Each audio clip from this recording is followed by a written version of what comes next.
ਬਿਸਮਿਲ੍ਲਾਹਿਰਰਹਿਮਾਨਿਰਰਹੀਮ। अस्सलाम वालेकुम ਦੋਸਤੋ।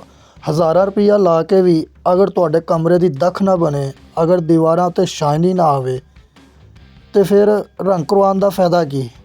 ਅੱਜ ਮੈਂ ਇਸ ਵੀਡੀਓ 'ਚ ਤੁਹਾਨੂੰ ਬਿਲਕੁਲ ਮੁਕੰਮਲ ਤਰੀਕਾ ਦੱਸਾਂਗਾ ਕਿ ਪੁਰਾਣੀਆਂ ਦੀਵਾਰਾਂ ਦੇ ਉੱਤੇ ਪੇਂਟ ਕਰਨ ਦਾ ਸਹੀ ਔਰ ਮੁਕੰਮਲ ਤਰੀਕਾਕਾਰ ਕੀ ਹੈ, ਤਾਂ ਕਿ ਤੁਸੀਂ ਰੰਗ ਕਰਵਾਓ। ਤੁਹਾਨੂੰ ਇੰਨਾ ਕੁ ਤਾਂ ਇਲਮ ਹੋਣਾ ਚਾਹੀਦਾ ਹੈ ਕਿ ਰੰਗ ਕਰਵਾਉਣ ਵਾਸਤੇ ਕਿਹੜੀ ਚੀज़ ਦਾ इस्तेमाल करनी चाहिए और शुरू तो की करना है और एंड तक की करना चाहिए। कम अज़ कम इन्ना कोई इलम होना चाहिए ताकि तुहाडे पैसे भी ज़ाया होने तो बचन और तुसी हर कारीगर नूं पैरा कहण तो भी बचो।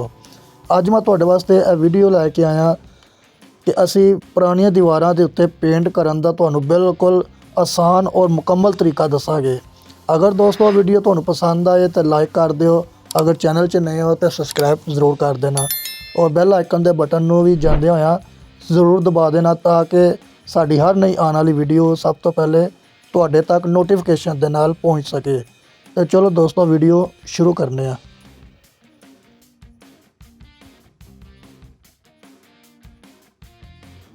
हाँ जी दोस्तों, तो यह वे साडा वो पुरानियां दीवारां वाला कमरा जिहदी हालत बहुत ही गंदी हो गई है और कुछ सीलिंग वालियां ने भी इन्ना गंद पा छड़िया। ਇਹ ਵੇਖੋ ਸਲਾਬ ਦੇ ਨਾਲ ਇਹਦਾ ਕੋਣਾ ਬਿਲਕੁਲ ਹੀ ख़राब हो गया। कोई पाइप लीक ਸੀ ਇਹਨਾਂ ਦਾ, ਉਹਦੀ ਵਜ੍ਹਾ ਦੇ ਨਾਲ ਕਮਰੇ ਦੀ ਹਾਲਤ ਵੇਖਿਆ ਬਹੁਤ ਹੀ ਗੰਦੀ ਹੋ ਗਈ ਹੈ। ਇਹ ਸਿੱਲ ਪਾइप ਲੀਕ ਹੋਣ ਦੀ ਵਜ੍ਹਾ ਨਾਲ ਇਹ ਸਿੱਲ ਪੈ ਗਈ ਇੱਥੇ। ਅਸੀਂ ਇਹਦਾ ਹੱਲ ਕਰਾਂਗੇ ਔਰ ਤੁਹਾਨੂੰ ਵੀ ਮੁਕੰਮਲ ਤਰੀਕਾਕਾਰ ਵੀ ਦੱਸਦੇ ਜਾਵਾਂਗੇ ਕਿ ਤੁਸੀਂ ਵੀ ਅਗਰ ਕੱਲ੍ਹ ਨੂੰ ਕੰਮ ਕਰਵਾਓ ਤਾਂ ਇਹ ਤਰੀਕੇ ਦੇ ਨਾਲ ਕੰਮ ਕਰਵਾਓ ਤਾਂ ਕਿ ਤੁਹਾਡੇ ਪੈਸੇ ਜ਼ਾਇਆ ਨਾ ਹੋਣ। तो दोस्तों असी इनू इस कमरे च हुण 100 नंबर का रेगमार और पत्रे की मदद के नाल इहदी असी सफाई करांगे।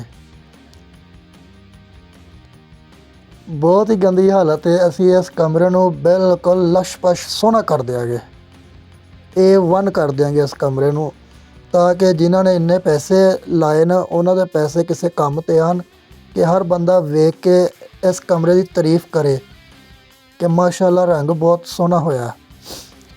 100 नंबर का रेगमार असी दीवारां ते घुट के मारांगे ताकि इहते पुरानी गंदगी मिट्टी घट्टा और सीलन वालियां दा जिहड़ा गंद बिल्कुल साफ हो जाए।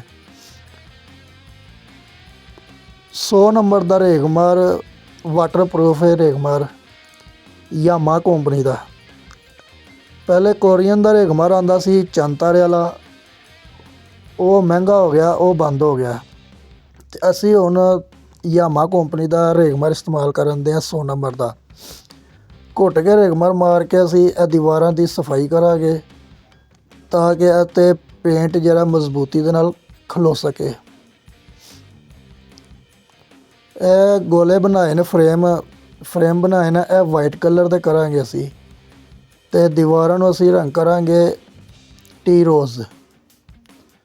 चंगी तरह पहले असी दीवारां की सफाई करांगे, फिर अगों पेंट का सिलसिला शुरू होएगा।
ਹਾਂਜੀ ਦੋਸਤੋ, ਤੇ ਇਹ ਸਾਡਾ ਪੇਂਟ ਹੈ ਬਰੈਟੋ ਦਾ ਟੀ ਰੋਜ਼ ਕਲਰ, ਤੇ ਇਹ ਬੁਰਸ਼ ਹੈ ਕੈਪਟਨ ਦਾ।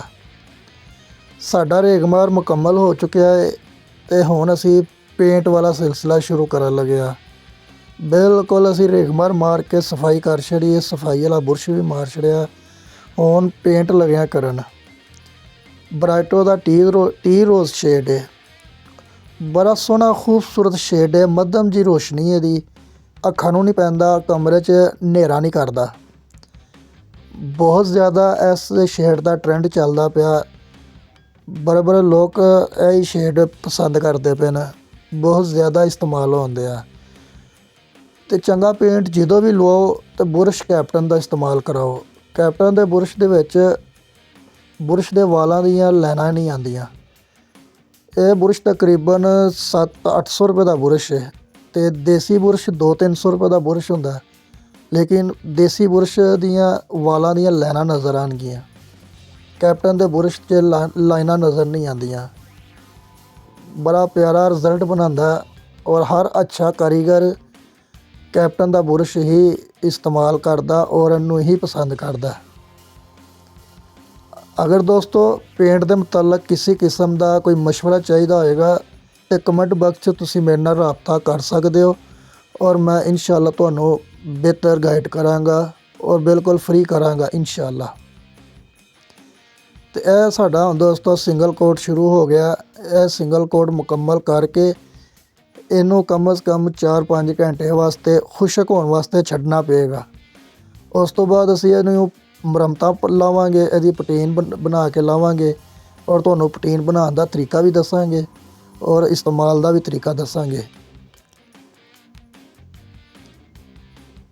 ਕਮ ਅਜ਼ ਕਮ 3-4 ਘੰਟੇ ਇਹਨੂੰ ਖੁਸ਼ਕ ਹੋਣ ਵਾਸਤੇ ਛੱਡਣਾ ਪਏਗਾ, ਤਾਂ ਕਿ ਅੱਛੇ ਤਰੀਕੇ ਨਾਲ ਖੁਸ਼ਕ ਹੋਈਏ ਔਰ ਦੁਬਾਰਾ ਅਸੀਂ ਇੱਥੇ ਜਦੋਂ ਰੰਗ ਲਾਈਏ ਸਾਨੂੰ ਕੋਈ ਪਰੇਸ਼ਾਨੀ ਨਾ ਹੋਵੇ।